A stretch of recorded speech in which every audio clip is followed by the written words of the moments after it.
as a caregiver, you have to take care of yourself first, or you're no good. Well, I didn't do that with my mother or as an advocate, because I find that if we do take a little break, let's say maybe you had something come up or me in our life, we might not have crossed paths today.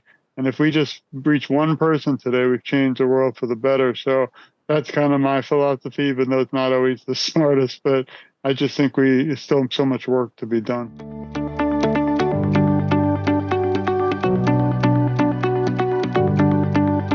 Hey, it's Matt Helton with One Trust Home Loans, your reverse mortgage experts, and we have an awesome guest here on the Serving Senior podcast. Now, this is the podcast where we highlight those businesses and those individuals that serve seniors at a high level, and this is no exception. Today we have Mr. Dr. George Ackerman here, and he is here with an awesome cause. He has just a total website designed to actually get the word out and get the message out about Parkinson.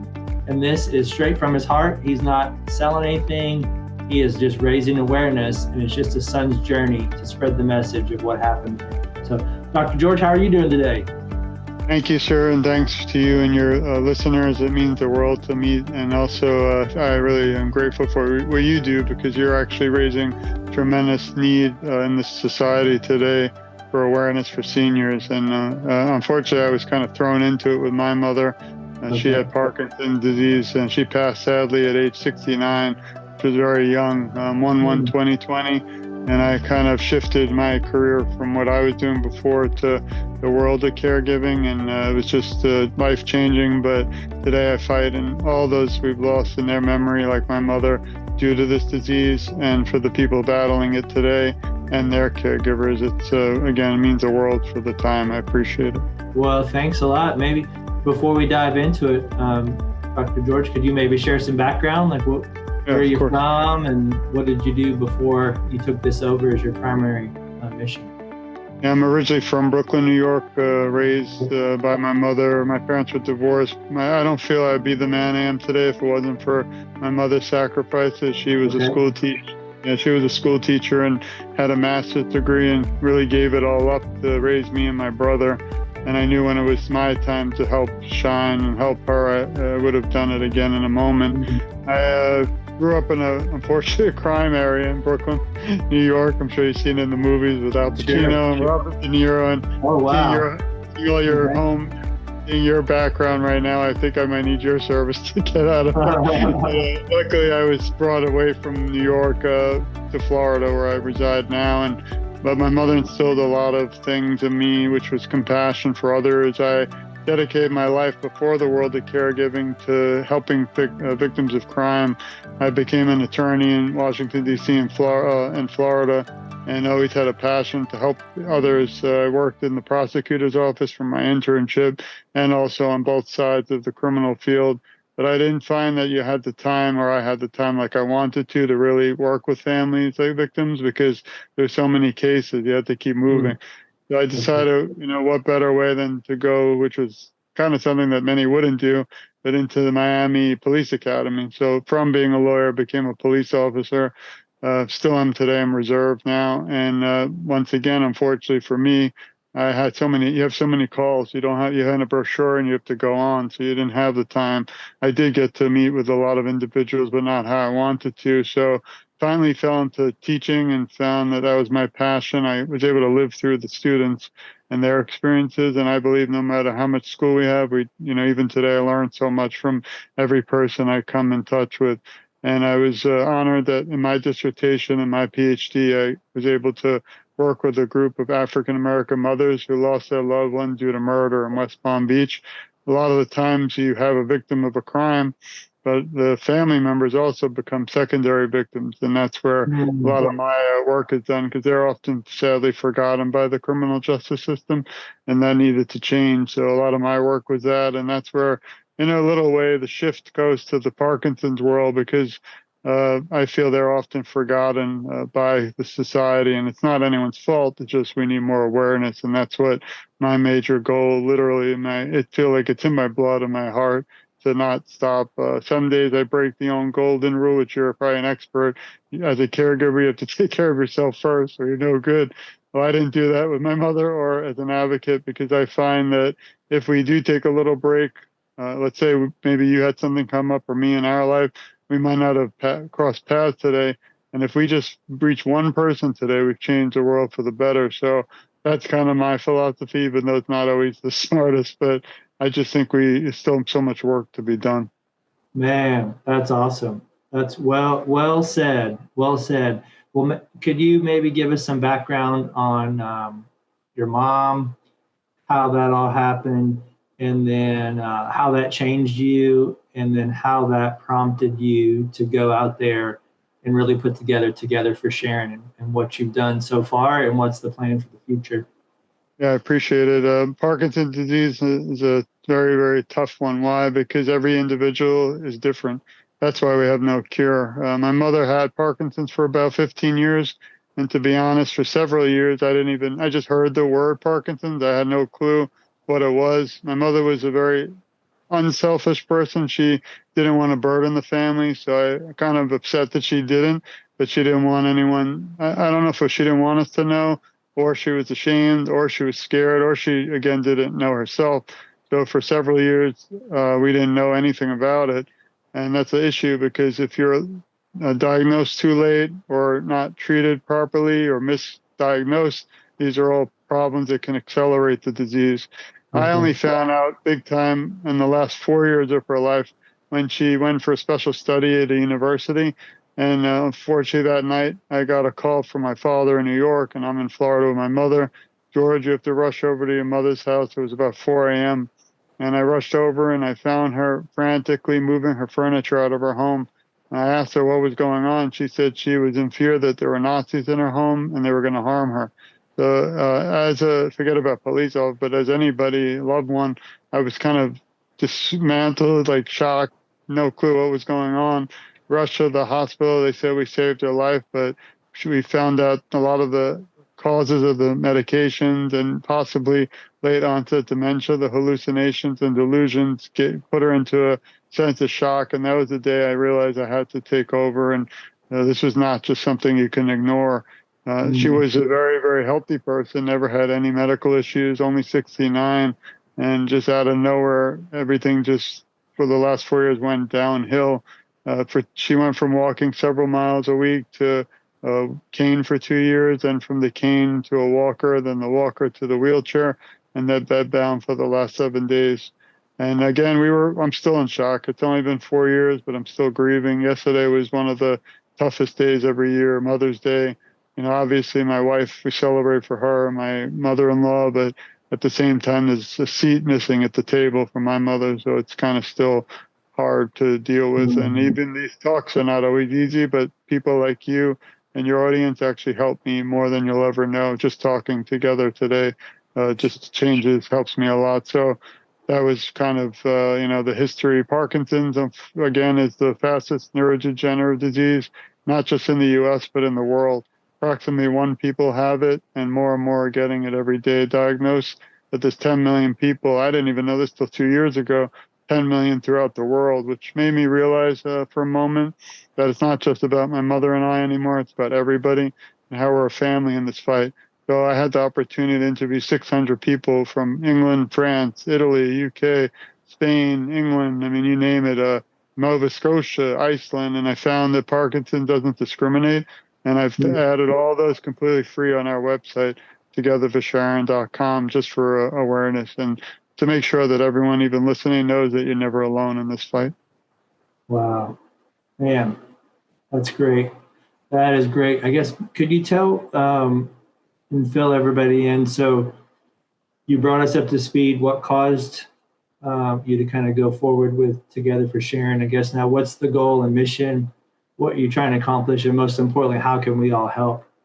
I appreciate it again. And TogetherForSharon.com was really developed in memory of my mother. And I felt like 3 or 4 people would see it, but somehow over 35,000 have visited it. The goal with that is really just for awareness. It has the interviews I've done. It has our journey. And recently I published a book, and I wasn't planning on it, but it's a son's journey from for Parkinson's, caregiver to advocate today. And the nice thing with the book is it actually can bring you right into, what I was going through with my mother, her symptoms and struggle. But there's a lot of positive light. Sadly, I no longer have my best friend mother, but there's so many incredible relationships I've formed and people I've met like yourself that really are bringing some incredible awareness, but changing the world for the better. As we mentioned earlier, one of the biggest things right now is we're actually going through history in the United States, which I can never say if we met a few years ago. There has never been a bill, unfortunately, or legislature to help people with Parkinson's or the caregivers.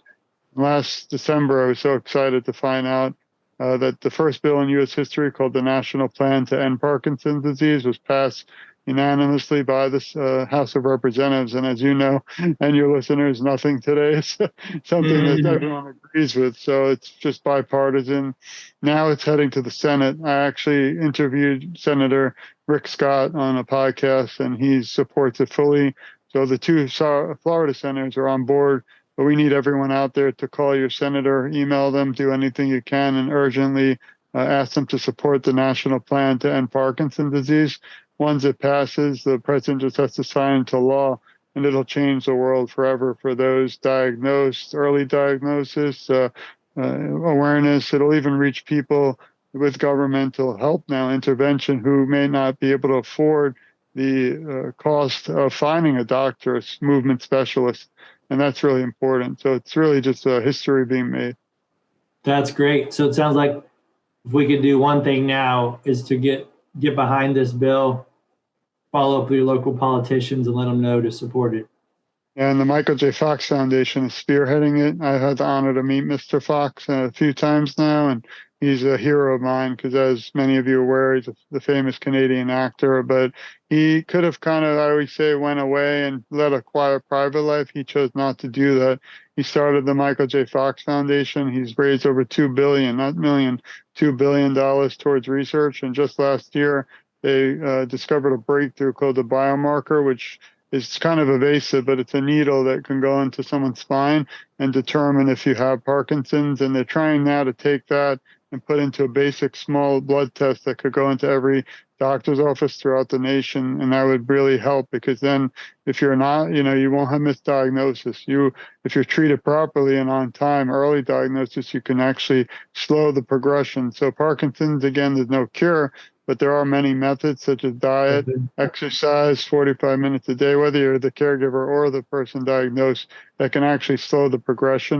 And that's very important. So you have people who do live many long years with Parkinson's, but then you have individuals like my mother who unfortunately didn't have a chance. So it's such a tough disease because it can cripple someone. It also, there's 5 stages. Again, I'm not a medical doctor. I can only speak on my experience with my mother. But once you reach the 3rd or 4th stage, it's basically you can't really live alone anymore. My mother lived alone her whole life, very independent. She loved to see her friends, to shop, do all the beautiful female things. And she couldn't do that after those 4 years. So we had to hire a literal staff, which cost me $12,000 a month, if you want to talk about senior caregiving and the title of your show. And that's not something that's not even reasonable for regular, people. Mm-hmm. No, that makes sense. Wow.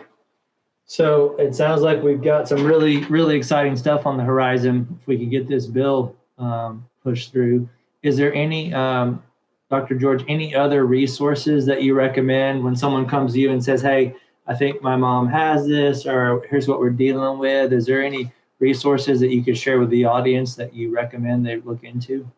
If you go to TogetherForSharon.com, and there's a section called Parkinson's Partners, and you click on that, it actually will show you websites for every major organization throughout the United States and around the world. And they're all free. Just go to them. They have different things like support groups. We actually started a support group. We have once a month for anyone who lost a loved one due to any disease. Because again, for me personally, I felt alone. I had no one to talk to.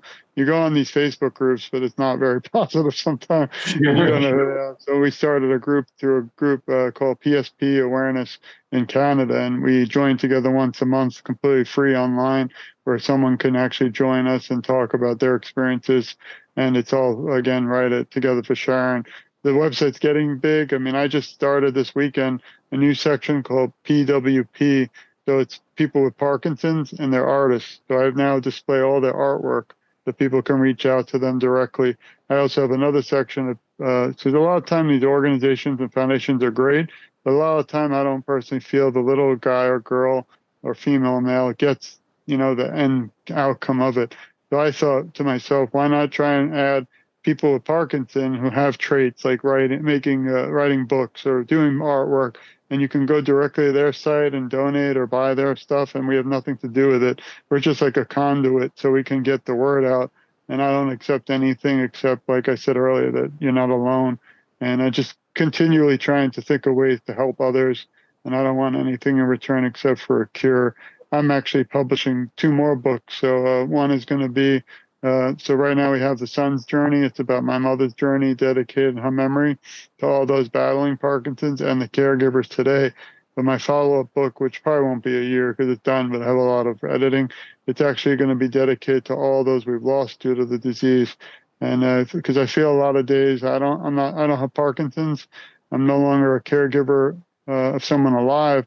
But there's a segment of the world like my mother who still matter to me and still have a voice through our family. So why not bring those 10, 20 million people, caregivers who lost a loved one, back into the fray and have a voice? And that's something I've been working on. And just as before we met today, I have a major breakthrough in a book I'm finishing, and it's actually called, we might change the name, but Policing and Parkinson's, because as an officer, there's no training that I've seen in my research for officers. And again, this is not going to be a book to ridicule police, but to help inform them. Because if someone is pulled over and this is an uncontrollable moving disease, that officer at late at night might think this is a DUI or some drug related, and it's going to end very bad. So we can change that for the benefit of both people with Parkinson's and police, and join together, not a ridicule book. There's enough of that in society, but this is to help benefit and really bring the Parkinson's community to not be scared of police, and for police to be trained, even just to mention the word Parkinson's, because where I'm located in Palm Beach County, they have a very small training in the academy, but it just says dementia and Alzheimer's. It doesn't. So my dream would be to work with the Michael J. Fox Foundation, even a decade from now, a few years, have them help me add legislation in all the academies throughout the United States, just to even put the definition of the word Parkinson. And right there, you might be able to save lives. Wow, that's great. Dr. George, we don't know each other that well, but I respect you that everything you say is for other people and it's not for yourself. So if we had more people out there in the world that was doing that, I think we'd live in a lot different spot. So keep up the great work. You're changing everybody one comment and one website and one conduit that you're putting together at a time. So I'm so glad that we met. I appreciate what you're doing too. Giving a voice to those like me, again, means the world, not just to my family, but to the million of people who have Parkinson's. It might not sound like a lot of million in the U.S. because it's such a big country, but those people who are affected by it, it's not just the individual diagnosed, it's the neighbors, it's the families, it's the local mailman, it's the whole community. And I think if we all come together, we can end this disease so much faster.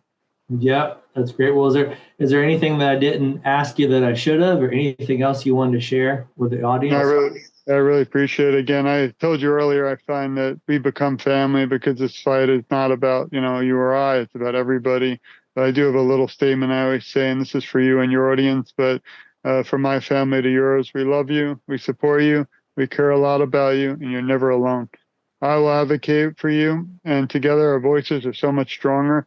And I'm just getting started because every day I wake up and meet someone incredible like you and your audience, or see another journey. The only journey that breaks my heart is the one I'm not aware of. And I'm happy to be interviewing a couple in a week or two who actually, it's like a love story. They both have Parkinson's and they both having major brain surgery. It's called DBS, but they're going through it together. And to me, that's like, should be a movie or something, but there's not enough awareness. So, learning about their journey and so many more out there is what drives me to keep pushing, even though some days I feel like I just got rolled over by a truck because we're just, out there pushing. Sure. But like I said, I really am grateful for this time and all of your listeners. And again, TogetherForSharon.com is just me.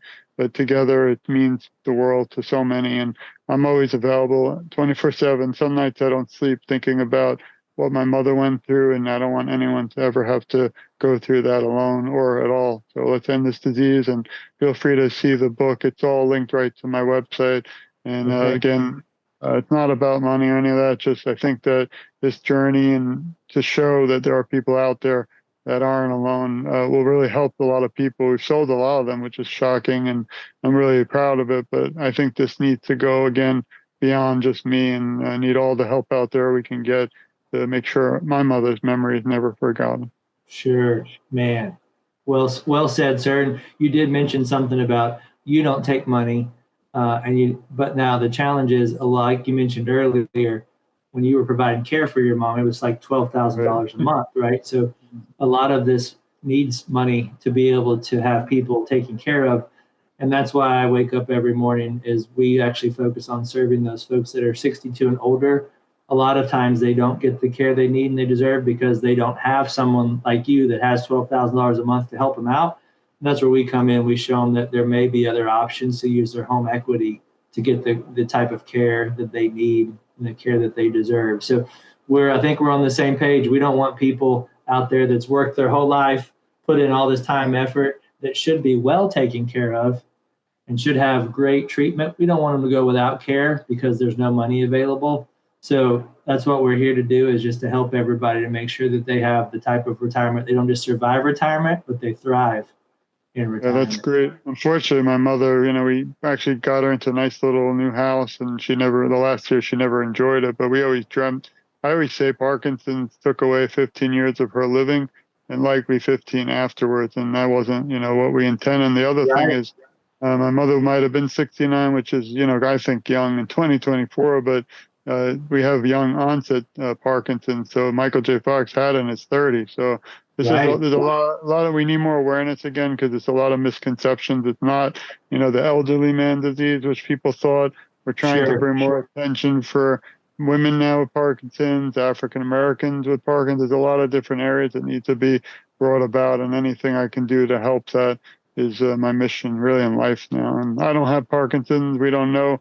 We didn't touch on it. We don't think it's genetic, but we do think it could be caused by environment. I'm a big believer that it is the pesticides that are on our food. It's the I was shocked to find out even your dry cleaning, they use chemicals that can cause Parkinson's. And when I found that out, I took my clothes and almost burned them.